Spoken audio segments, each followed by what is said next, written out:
Thank you.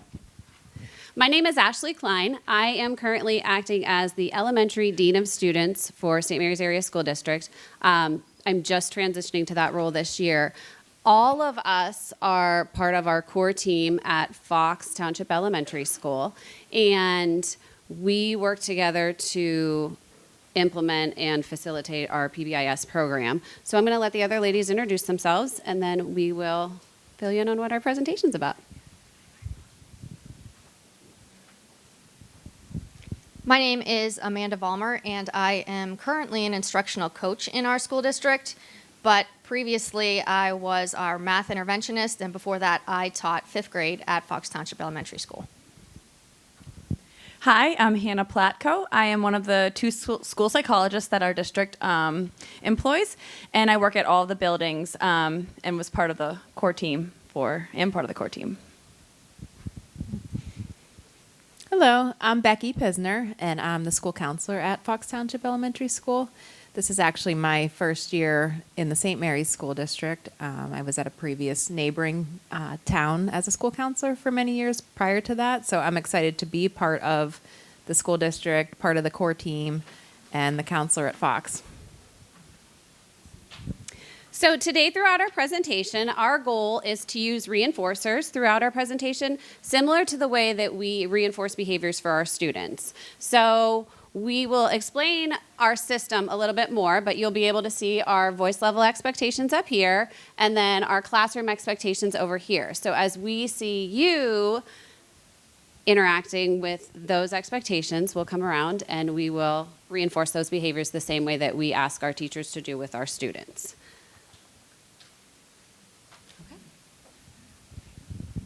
I'm not going to read these objectives word for word, but hopefully we'll be able to take you from where we were, to where we are now, to where we hope to be as we move on our PBIS journey at Fox Township Elementary School. So I have the where we were piece. I've been part of Fox Township Elementary School for 20 years.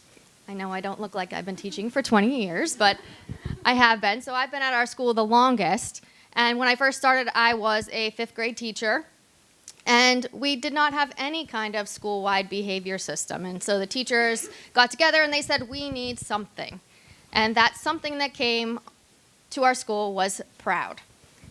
We sat down and we brainstormed a list of behaviors that, I can't remember if we came up with the word PROUD first and then found behaviors that fit to match the acronym, but we came up with some behaviors, and some cases, like not even really clear expectations, but you can see our PROUD words on the left or on the right there. Polite words, respect, on-time work, under control, and directions followed.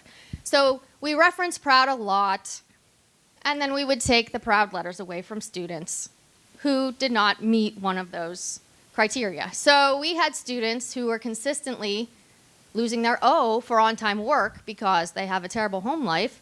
They come to school, homework's not done, I'm sorry, we have to take your O. So our system was not really great. It was a system, but it was definitely punitive. We were, for the most part, always taking things away. And we thought, to get the students to remember our expectations, we'll come up with a little morning pledge. We'll say the Pledge of Allegiance, and then we'll have our school pledge, which really had no reference to our expectations whatsoever. So it referenced the word, I will be proud of myself and others will be proud of me too, but nowhere did it emphasize what we were really expecting of students. So we said I could probably recite that pledge by heart now because we did it for the last 15 years in our building, but it really more or less was meaningless. So we decided to add another layer to kind of get students invested, and we had our Proud Incentive Day. So what would happen is if you kept your 5 letters all week, you would get to attend the incentive, which was usually just extra time with the specials teacher, extra gym time, extra recess, and you consistently had those kids who did not get to go to the Proud Incentive because they didn't have on-time work or they had those behavior problems that were pretty consistent. And so it really was that same core group of kids, for the most part, that was not getting the incentive. So our punitive system was not really effective in helping change those behaviors. We decided to try to emphasize the positive a little bit. Our counselor, it was actually Ashley at the time, came up with caught being good. So we would try to catch our students if they were meeting our expectation, and our expectation was not connected to proud, even though we still had proud, but it was some random behavior that we told them we were looking for the month. So it might be someone that was being helpful to others. And we would tag those kids. They would get a fish on the wall. We actually have a quick little picture of that. They would get a certificate. And, we thought we were focusing on the positive. But again, nothing had any connection to anything else we were doing. Our COP being good did not have any connection to our proud system. And so everything was just jumbled. This has definitely not been a linear journey. We had a new principal start at our school, and she started to reference PBIS a little bit. So we're like, okay, we're going to get into focusing on the positive. So we came up with some proud lessons, still focusing on the proud, that same acronym. But now we actually had some lessons that teachers could use to explain specifically the kinds of behaviors that we were looking for. That probably lasted all of the first month of school. There was no carryover, and it fizzled out. So we really were trying school-wide to implement something, but it didn't really go anywhere. It was not consistent, nor, if you want to, in the classrooms were things consistent. So we talked about proud. We threw that word around. We didn't have any kind of posters in the hallway. The cafeteria staff wasn't referencing proud. In the classrooms, teachers were using it in all kinds of different ways. Some were using it as public display. Everyone had the proud letters up, and you had to go take your letter off if you did not meet that expectation. We were using clip charts, which had no connection to proud whatsoever, but teachers in their classrooms were using the clip charts as their behavior system. But we were still referencing that word proud. Didn't really mean anything. Almost everything we were doing was a loss of some kind of privilege or a negative note home. Those were your consequences. We didn't really emphasize the proud. We were not doing 4 positive to 1 negative. It was, you had your little glimmers of positive things, but for the most part, we were just taking things away. Usually recess. Okay, you talked out, you're losing recess. You didn't do your homework, you're losing recess. Or you're getting your negative note home and losing recess. So what ended up happening is we got a new principal. Again, we had kind of like an every 3-year cycle we were going on with a new principal, and our newest principal decided we really needed a common language. Teachers were crying out, the behaviors were out of control, we needed something. And so that's how we got to the point where we are now with starting to actually implement PBIS at Fox Township. Okay, so prior to working in St. Mary's, I worked for IU9. And when I was at IU9, I was a PBIS facilitator for the IU. So I facilitated teams within the IU on developing their PBIS program. So when our current principal said, we're thinking about this, I was like, please get me on board. I want to do this. I want to be a part of this team because I'm very much into this. And knowing where they were with Proud, I thought it would be a great transition because even though the Proud was punitive, the teachers kind of, like the lesson plans were there. We had a basis to where we could start from and then grow. We just needed to work on changing the mindset of always looking at punishing and now flipping it to the rewarding. I'm not going to say that's been easy over the last 3 years, but I'm going to tell you a little bit about how we got there. So in the 21-22 school year, we had 2 elementary schools, Fox Township and Bennett's Valley. So at that time, those 2 schools shared a principal and a school counselor, a speech therapist, and then as the school psychologist, I obviously went to both buildings as well. So the core team was really the same for both buildings. We just had a regular ed teacher from each because our speech therapist served as our special ed person plus me. So we had 2 teams, but essentially we were one. And we knew at that time that there was possibility of the schools combining, and they have since. This was the first year that those 2 schools combined, and they're now all the students are at Fox Township. So we'll talk a little bit about how we did it at both schools. We tried to keep it very similar. They each had the same expectations. We used the same lesson plans, knowing that we were going to have to combine into one school. So during that school year, we started in October, the IU9 came in and we developed our expectations. Then we did the voice levels. So I think we're going to show these up here. This was something that we did as a part of PBIS, and teachers really like it. So our voice levels are associated with each of our boxes in the matrix, and teachers are able to use these numbers, and the students know exactly what they need to do for the voice levels. I think it's really helpful. All of these are going to be available to you on the site. So if you want to, take any of this back to your school, you'll be able to get it on the website. Here's our matrix. Same thing. We called our system the Dutch High Five. So we're the St. Mary's Area School District Flying Dutchman. So we did the Dutch High Five, and we did be positive, be respectful, be responsible, be safe, and be your best. So those were the areas we worked with, and from there we developed the lesson plans, which we can make available to you, but they're very standard. Our IU9 facilitator, Nicole, helped us with these. She gave us examples and all of those things, so we just use them as examples. And if you're new to the process, I would think finding ones that are similar to what you want to do, using them as a template, and changing as you go instead of reinventing the wheel. We found lots of ideas too on like Pinterest and all kinds of websites. So if you're new to that, definitely don't reinvent the wheel for those. And then we developed our initial reward system. So we knew that there were lots of ideas that we wanted to implement, but we wanted to start in like the winter semester. So it was October. We knew we wanted to start rolling out in January. So we needed to get some initial reward systems down. So we just started with the punch card, where I'm sure you've seen them. Each student has a punch card, and teachers can punch when they're doing something good.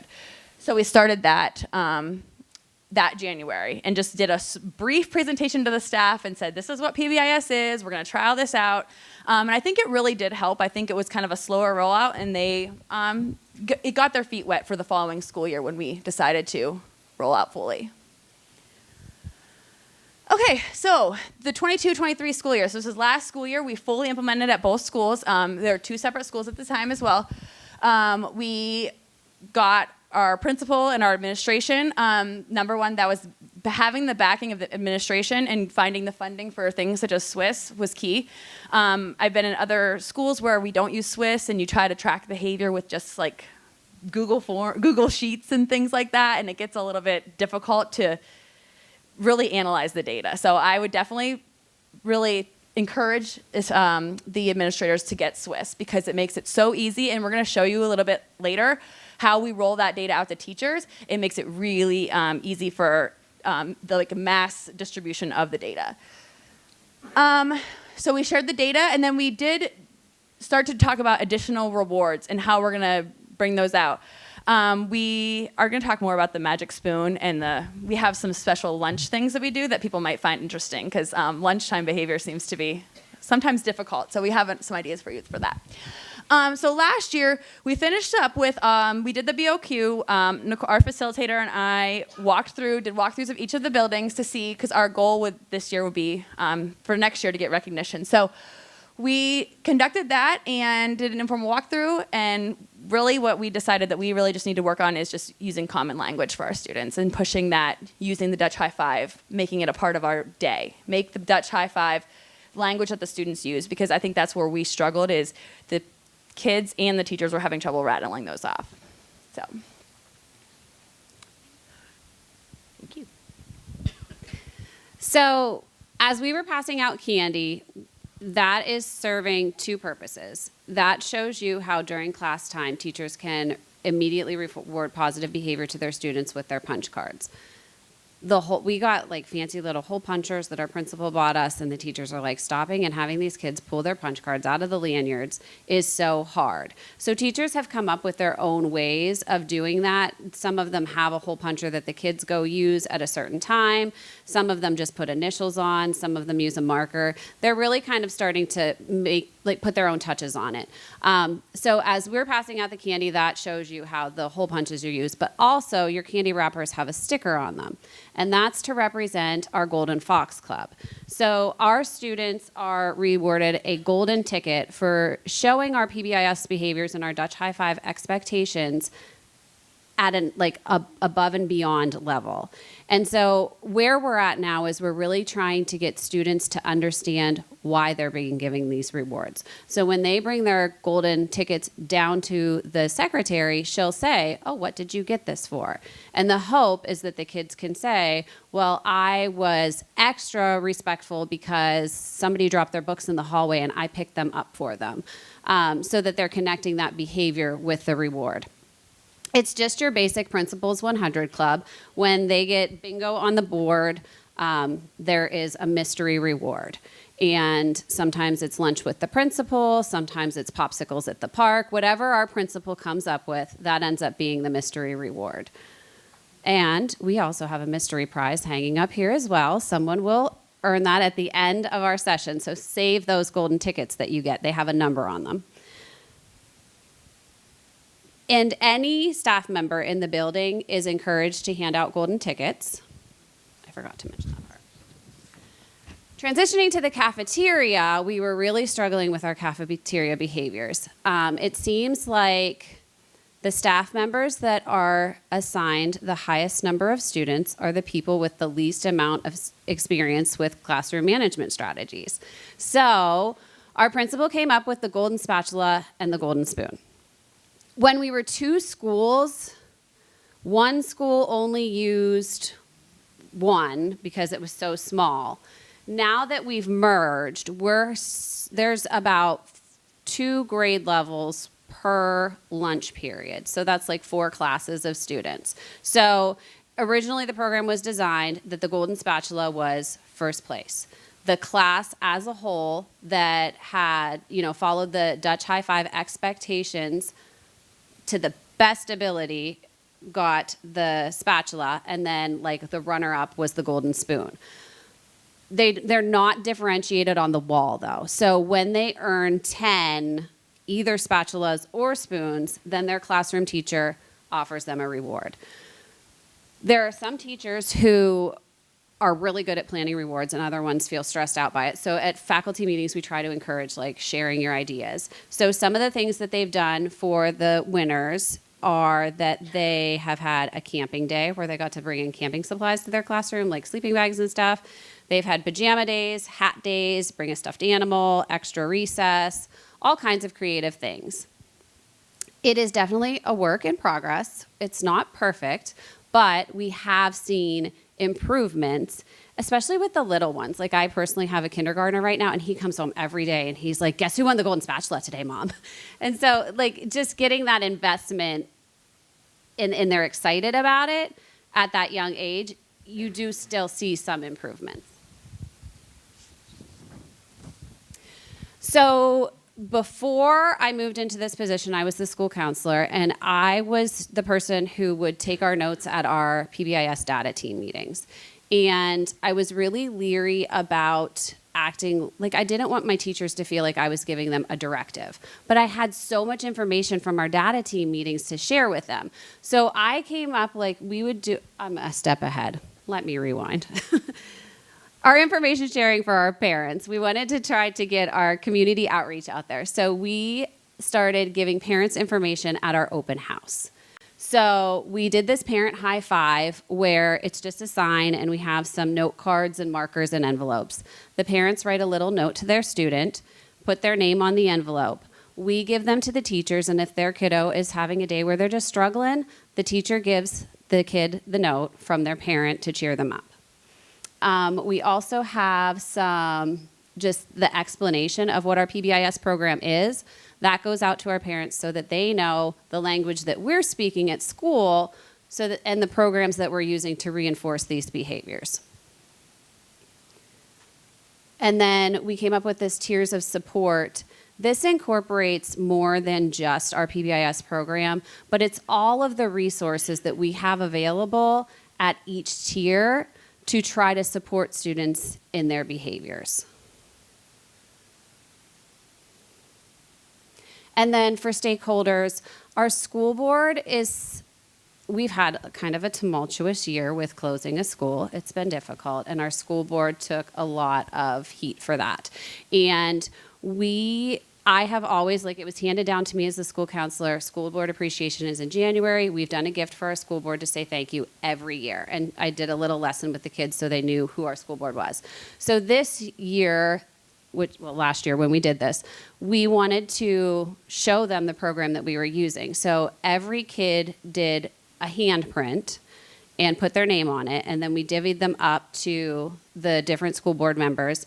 There are 9 of them. And it was a Dutch high five thank you, and we explained to them what we were thanking them for and showed them our expectations. Okay, you know this one. Okay, so now my monthly email. Sorry about that. So there's so much information in Swiss, and we had such good conversations, and I wanted the teachers to be able to experience that. I was like, how do we get that to them? So I started crafting these emails that I would then send to my principal, and the principal would then send them out to the staff. And there was always a structure to it for me. So in the introduction, I always tried to praise, celebrate, and focus. Praise something and celebrate something praise something they did, celebrate a success, and then focus them on what we were looking at this month. Then I would move into a review of what our previous goal was and update them on the progress that we had that month. I always share the visuals. So I just use the little snipping tool on my computer, and I cut and paste different charts that are relevant to what the goal was or the progress we're seeing or areas of concern, so that the teachers can have access a little bit more to what we see when we're going through Swiss, because they don't have access to that program themselves. And then it will go down into, okay, so these are the things that we're going to do. We're going to prevent, we're going to teach or reteach, and then how are we going to continue to recognize those behaviors? Hannah, I included the BOQ on here. Was there extra stuff you wanted to add about that, or are we good? No, I think that we just went over that as a team. At the end of the year, Nicole summarized our data for us, and we were able to use that BOQ to really target areas in which that we needed to improve. And like I said before, all of our systems seem to be in place. We have all the, posters, all the lesson plans. We're handing things out. Teachers are getting. It's just using the common language. And so we've been pushing that this year and using the results from that BOQ so that this year, when we have someone come in, hopefully in the spring, and we can get recognition, they know what to expect. I think we really caught them off guard last year. They're like, why are you asking me that? Going around asking them, what are those expectations? So getting students used to being able to recite them is really important. That's what we learned from our BOQ. So I think I would definitely encourage you to use that information that you get from the BOQ to really target areas in which the next year you need to improve upon. Because we're not perfect, but that's what we're going to do. And we did share it with the teachers. I shared those visuals with the teachers so that they could see where we were at when we started and where we were at when we did the BOQ. Okay, and I'm going to talk about where we go from here. So I'm excited. Like I said, I'm new to Fox Township Elementary School, so I'm excited to be a part of this journey and continue to move forward with the team.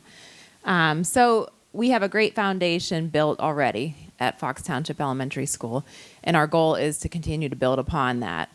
We have a lot of buy-in. The administrator buys into our program, which is very key to the success of the program and being able to continue to move forward.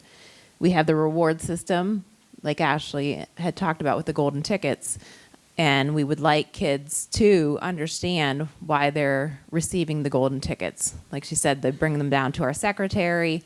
That's something that we are trying to build upon so our kids understand, why did they earn the golden ticket? What did they do? What can they celebrate? Not just come down and say, oh, I don't know, I got it from so-and-so, I did something good. We want them to realize what does it tie into to the Dutch high five, and how can they connect the whole process of our program.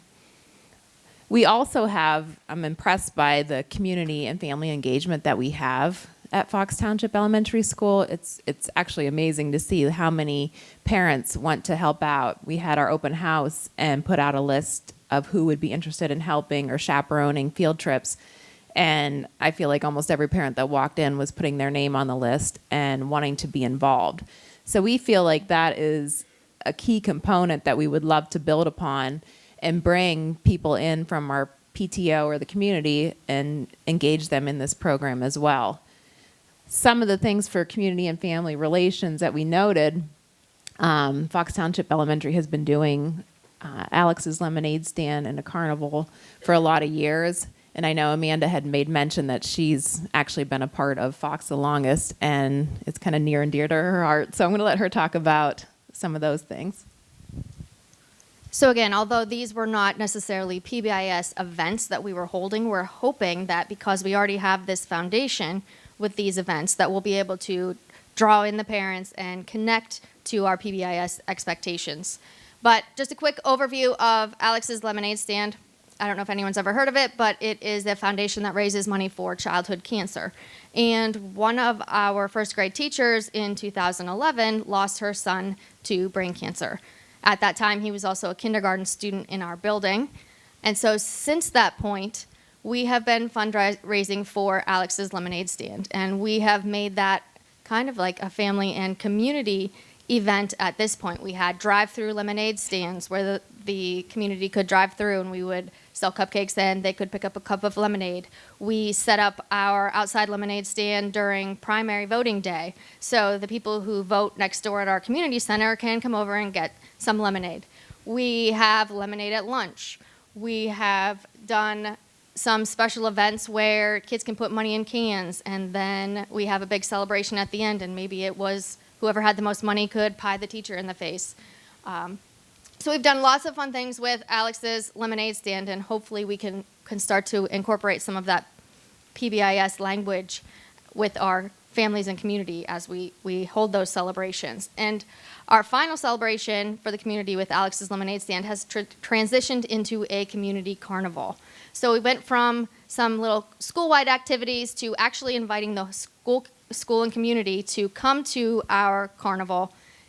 You don't have to be a member of our school. We've had people from neighboring schools come to the carnival, and it is very well attended, and it is really awesome just to see families enjoying time together. We don't make it expensive. You buy 4 tickets for $1. We have games, we have prizes, we have a dunk booth, we have food. And so that is already kind of our foundation of how we draw our families and have connected to our families and our community. So hopefully we can continue to build on that as we progress with our PBIS journey.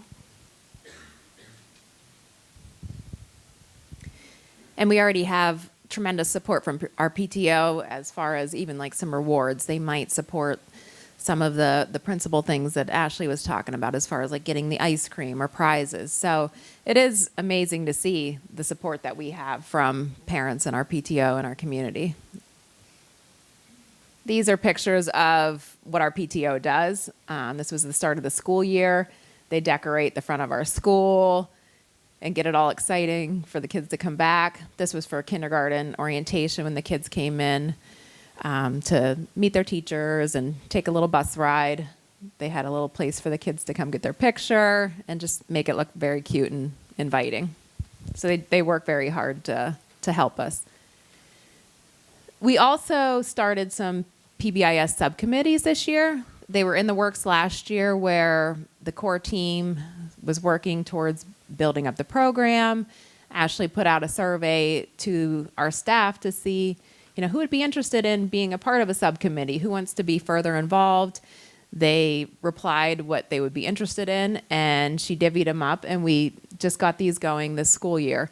So we have our confetti club, and they're kind of in charge of the fun things that we do within the building. We just recently had an assembly for our PBIS.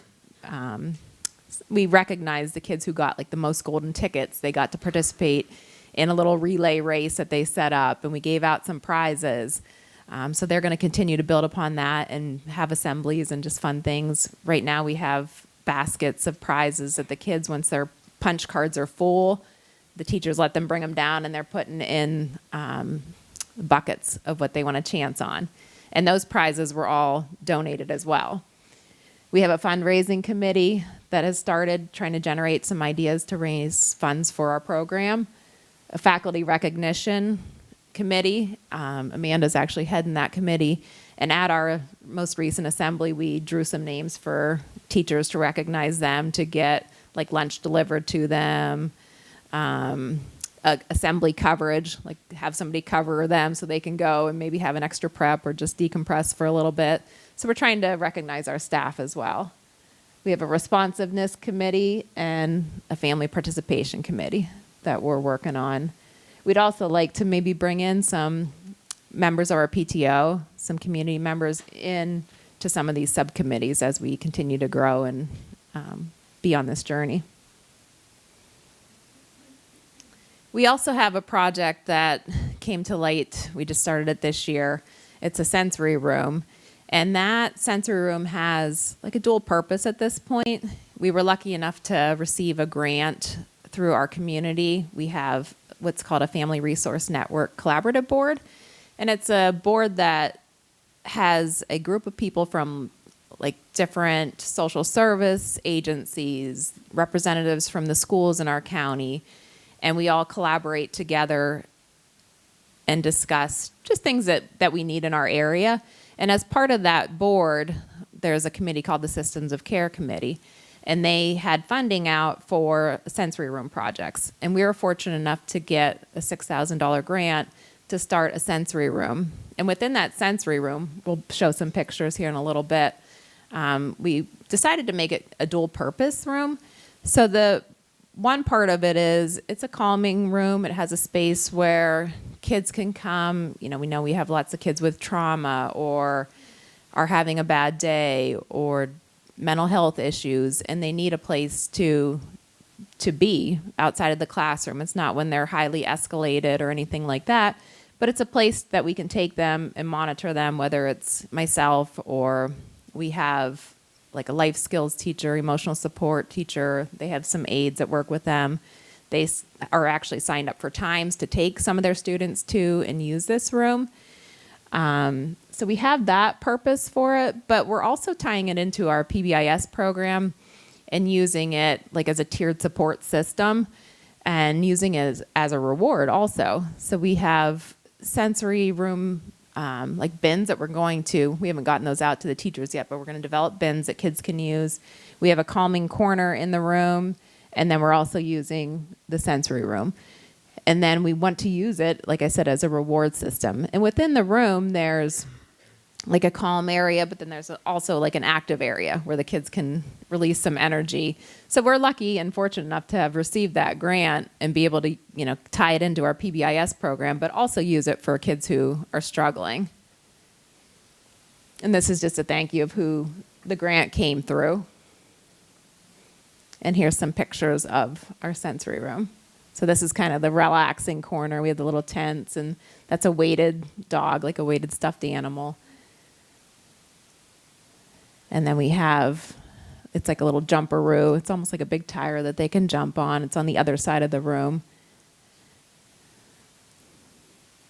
Just some different lighting, things that they can interact with, a balance beam.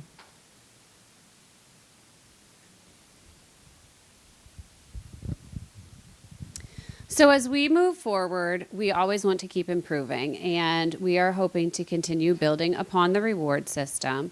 One of the subcommittees is our responsiveness committee, because our teachers are struggling to just focus on the positive, and they want consistent consequences, but we're trying to make them not punishments. So we need some consistency for what are age appropriate and developmental consequences for behaviors that are relevant to what's happening. So we have a team that is coming together to kind of provide some guidance on that for the teachers so that they feel that their needs are met as well. We are always trying to make the Dutch High Five cards easier for teachers. We want to continue to use the data to improve the program. Using that Swiss data, we've kind of structured our guidance program to meet the needs through the PBIS data. So as Becky gets into her classroom guidance lessons, we'll use some of that data that comes out in the Swiss system to tailor our classroom guidance lessons to the needs of each classroom. And our big hope is that we can obtain state recognition. I think our teachers are craving the Tier 2 supports. We've been doing Tier 1 for a while. When we did the survey for the subcommittees, I had 13 teachers who wanted to be mentors. And that's a Tier 2 approach. So I'm excited that we have that interest, but we need to take the steps to get there. So we're really excited to solidify our Tier 1 approach so that we can start moving into the more intensive tiers. Okay, so this is the question and answer portion of our presentation. As we're going to try to get the golden tickets out to the people in the center that we weren't able to reach, so we might do some tossing. Don't get hit. Does anybody have any questions? Yes. You had just mentioned that whole appropriate consequences. That I feel like that's my whole life as a new administrator. Mm-hmm. You said you had an organization coming in to provide some. No. No, it was our subcommittee. Like, we have teachers who volunteered to be part of that committee, the subcommittee, who had an interest in that. And then they meet, we try to meet once a month. Yeah. Yeah, we have our school psychologist on it. Developmentally appropriate part of it, you know. We need somebody in there to kind of monitor that conversation. And trying to use our professional development time and our in-services to provide education on that. Like, over the summer, we did a summer institute and we did sessions on executive functioning skills and how can you embed those in your daily practices, just to kind of help build the teacher's understanding of consequences versus punishments. That's a hard mindset to change. It's super hard. Yeah. Mm-hmm. Yeah. Sure. Yes? Oh, so her question was, how do you do the lunch with Santa? Our PTO does that. So at one school, they've been doing it for years and years and years, and they sell tickets at the door. They have all donated prizes, and it's the biggest basket raffle I've ever seen in my life. They offer a lunch, and then you get your picture taken with Santa, and everybody stays. And it's like hundreds of people, and they raffle off everything while everyone is there. And then after the raffle's over, everybody leaves. The parents purchase tickets, yes. And actually anyone in our community, like, it's not just a school event. It's a fundraiser for our PTO. And so now that we're merging schools, they're kind of doing it a little bit differently, but it's a fundraiser for the community. It's not within our school. Well, and yeah, do you want to add that? Sorry. I was just going to say, I'm thinking you were asking because in reference to PBIS, like using it in connection with PBIS, which might be something, if the PTOs continue to plan to hold this lunch with Santa, we could start to incorporate some kind of, maybe you get 5 free basket raffle tickets if you are the golden ticket winner, the mystery prize for this month. Because I really think because so many of the kids have such a positive view of the lunch with Santa and such a connection to that might be actually an easy, quick way we can incorporate PBIS into the lunch with Santa with the whole community. So moving forward, I think that might be on our radar.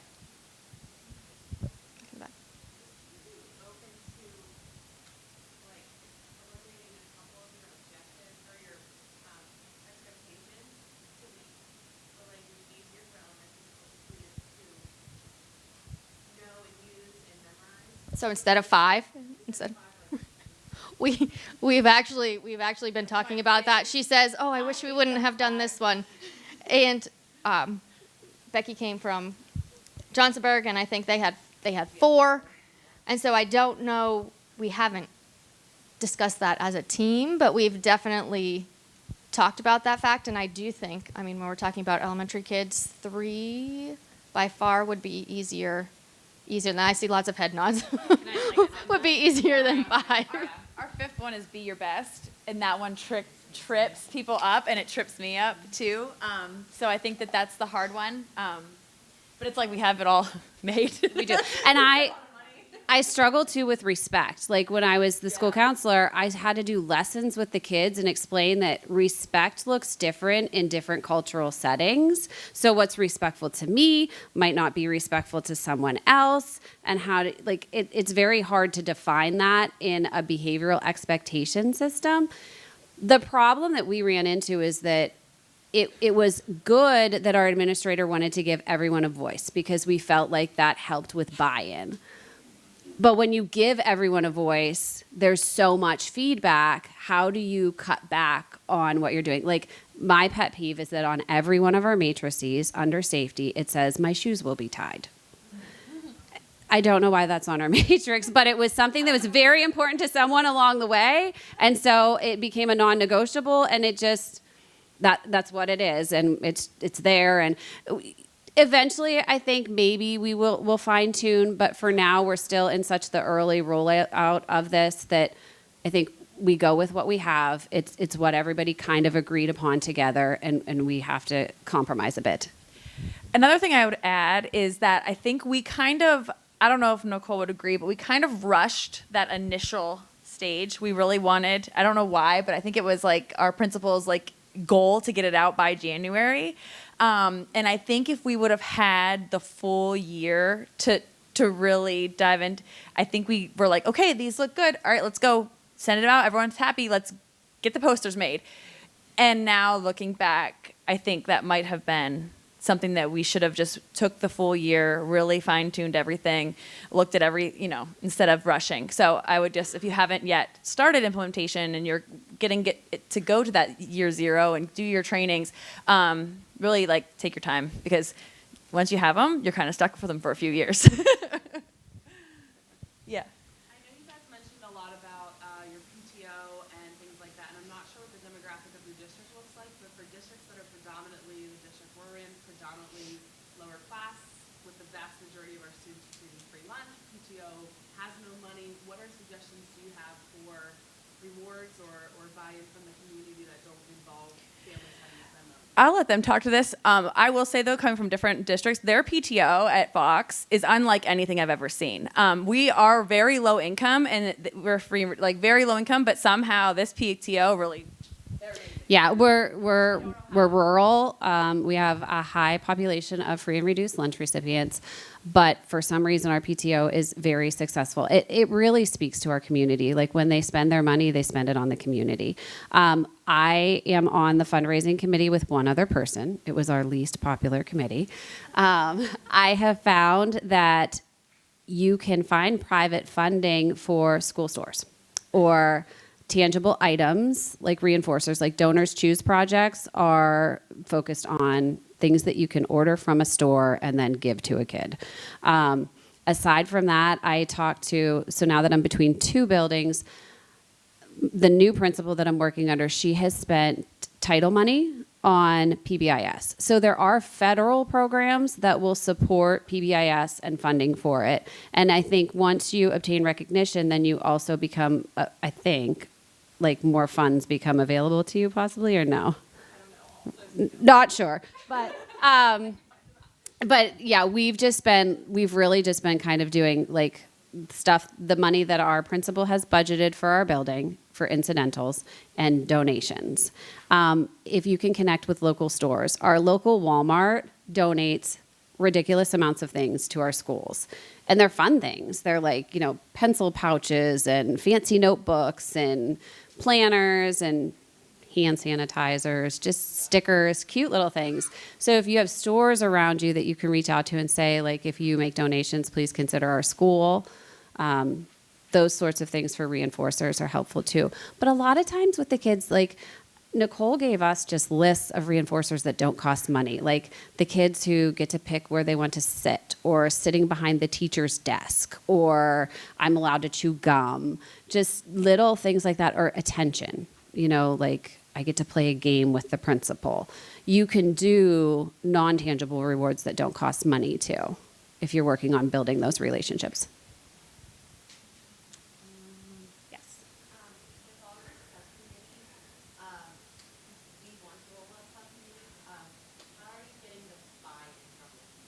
So the question is, how do we get the buy-in from the teachers on the subcommittees?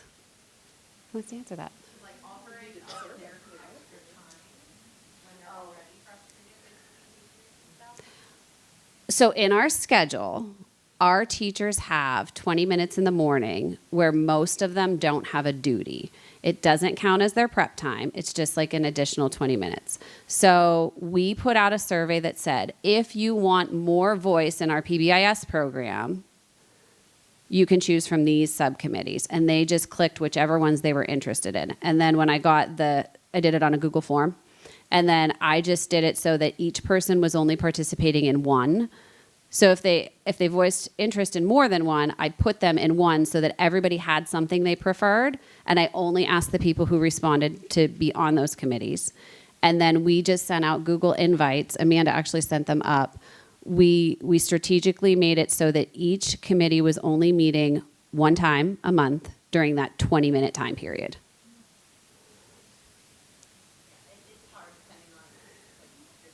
Yes.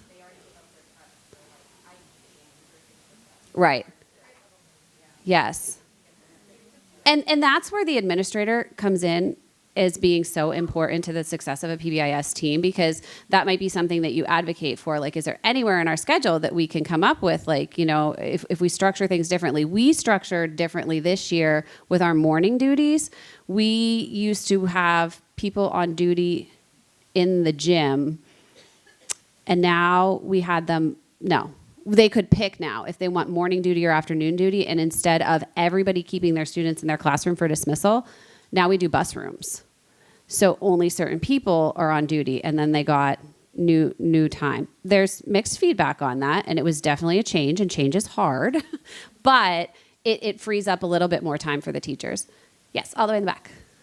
Going back to the responsiveness subcommittee, do you have any suggestions on how to go from punitive to positive? Do you want to talk about that? Yeah, I can. I think that the key and the reason why we're doing this subcommittee and the punitive to positive is because we are still having trouble with the buy-in. And I think that that's something that is going to take a lot of time. So I think the responsiveness committee, we really, full transparency, we had one meeting so far, and it was 19 minutes. So I was like, okay, you guys can go. So we met in October, and our next one is actually next week. But our goal is I'm like the facilitator, and I have 3 or 4 teachers. And what I told them to do during this month is go out, research, tell me what you do, tell me what you would like to do, see what would be great appropriate consequences, bring them back, and then we can start compiling a list. So that's what we're going to do. We're going to start compiling a list of, okay, here's K1, 2, what are some things you do in the classroom that could be directly tied to a behavior. So I think the goal is going to be to get people some consequences that they can use so that they don't feel like they're always rewarding. I think that's going to help a lot, because right now we are at a point where I think a lot of the teachers are like, oh my God, all we ever do is reward these kids. And we're like, okay, well, I mean, we're trying, and so we're flipping that mindset. I think is going to be a challenge. We're starting. We have a lot of buy-in. I will say from the committees, like the people on the responsiveness committee, like they're the teachers you would expect them to be. Like, it's the ones that are always buying in. So I think if we just work on getting the majority there, and then the people who aren't gonna get on board, then they're either gonna, it's gonna show in the data. I think too, modeling. So moving into my new position, I was always, as a school counselor, I was like, discipline is not my thing. Well, now it is my thing. And so I try to put myself out there for the teachers and model for them how I can handle a situation. So I just had 3 little girls in 1st grade. They were drawing in their desks and gluing things in their desk and not understanding that it wasn't their personal desk to decorate. And the teacher was very frustrated. So she said to me, she's like, I just need that reinforcement. Like, I've spoken to them, but I just need someone to support me in this. So the girls and I met during their recess time, and it was not meant to be a punishment of taking their recess. We just had a lesson that we had to accomplish. So we sat down together and talked about what Dutch high 5 expectation, gluing things all over your desk, does not follow. And they're like, oh, well, that's probably not respectful. And I'm like, right, because who does that desk belong to? And they're like, oh, the school? I'm like, yeah, we borrow it. Like, your parents buy you these fancy backpacks. If I just cut chunks out of it and glued my stuff on it, would your parents be happy? And they're like, no. So then they filled out like this little form in their first grade handwriting about what they could do differently next time. Where can you cut things? Where can you glue things? And I sent pictures of it to the teacher, and then they went on their merry way to recess. And so modeling that for the teacher about the conversation and the why behind it, and being rational with students about why we have these expectations and why it's important that they follow them.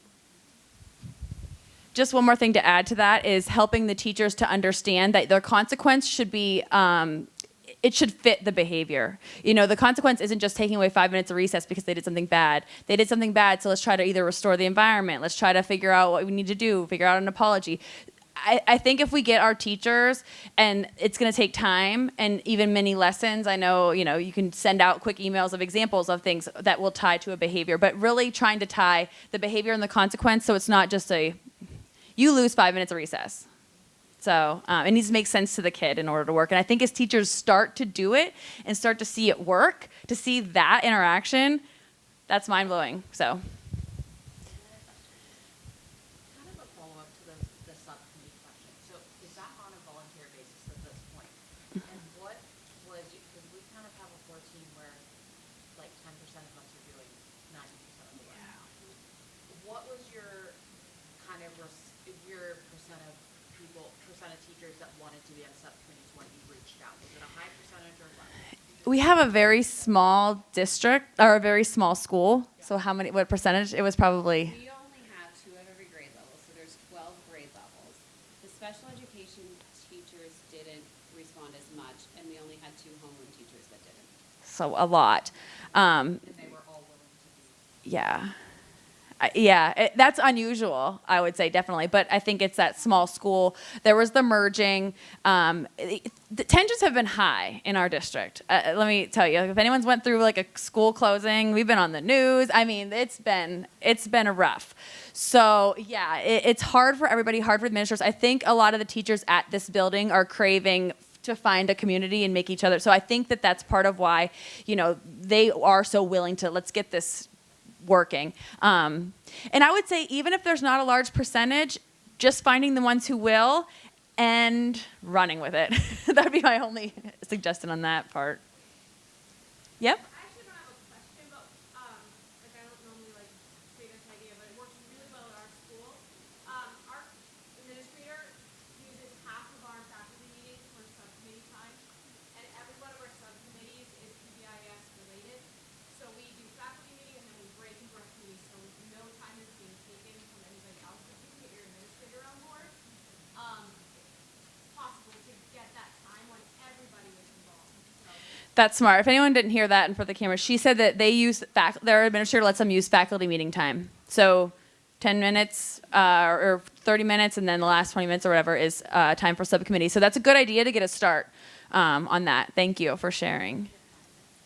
Okay, any other additional questions? We have 5 minutes. And then we'll pick our mystery prize winner. I don't think we have our contact information on there, do we? Yes. Okay, so here's our contact information. If you guys do want to reach out and have any questions about anything, or want to run any ideas, or have any ideas for us, feel free to reach out. We're definitely willing to help out. So.